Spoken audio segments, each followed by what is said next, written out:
Howdy folks, my name's Kay Britton. I'm a multidisciplinary artist based here in the Midwest, and today I'm going to show you how we created these glowing flowers at Tyler Thrasher's Moonbeam Flora workshop here in Grand Rapids, Michigan.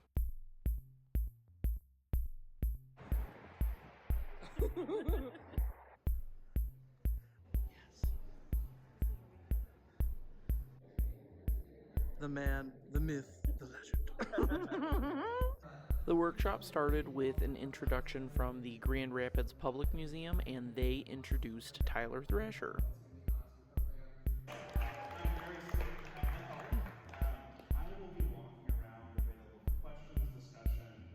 We got to choose a flower from each dried floral section, and the instructions for the workshop were actually quite simple. Basically, what we were doing is dipping each of the dried florals into the various buckets of phosphorescent materials, and the color options we had were either blue or green. Once they were dipped, we were instructed to remove as much material off with our gloves as we could, and then basically just slap the flowers against these flat cardboard pieces to get like all of the remaining excess material off, which was pretty entertaining, and Tyler told us to not be shy about it, so everyone was taking out their frustrations on these poor flowers. Now, I have a huge collection of dried flowers at home, so I decided to just bring a bunch of dried roses and see if they would work with dipping. They're definitely, obviously because of the petals, they're not as rigid as the other florals that were offered at the workshop, so I wasn't sure if it would work, but they turned out okay. Thanks so much to my friend Rikki, who came with me to the workshop because she helped me film me dipping the roses, so thank you so much, Rikki. Perfect, thank you.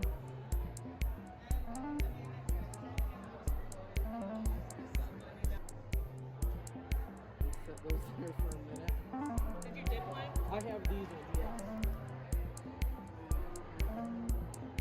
We can get that picture. Actually, I can assist. Yeah. There we go, perfect. Oh,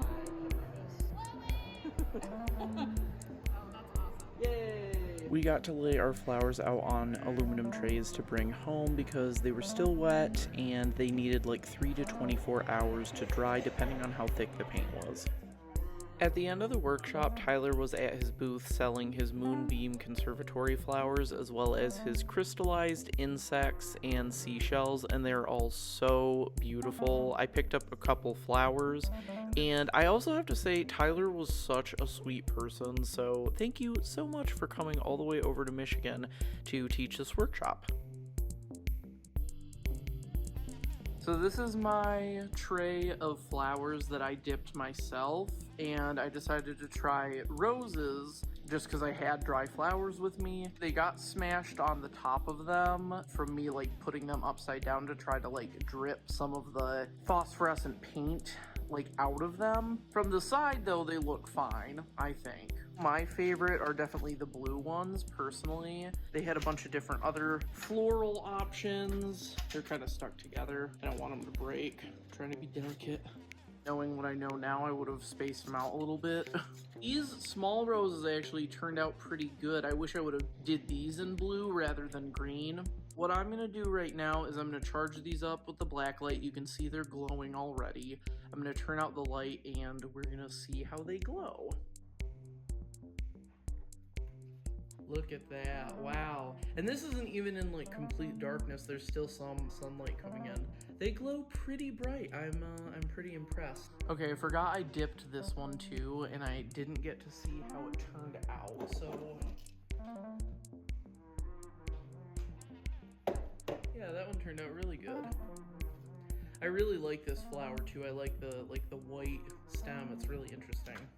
So this is the bouquet that I picked up from Tyler. These are separate stems that you could pick up and kind of make your own arrangement. So I got some really pretty ones, but let's see how this turned out. Wow. The professional ones are where it's at. Look at how much better that looks than mine.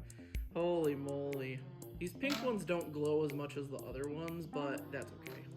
Wow, look at that. So yep, now I have a nice collection of glowing flowers.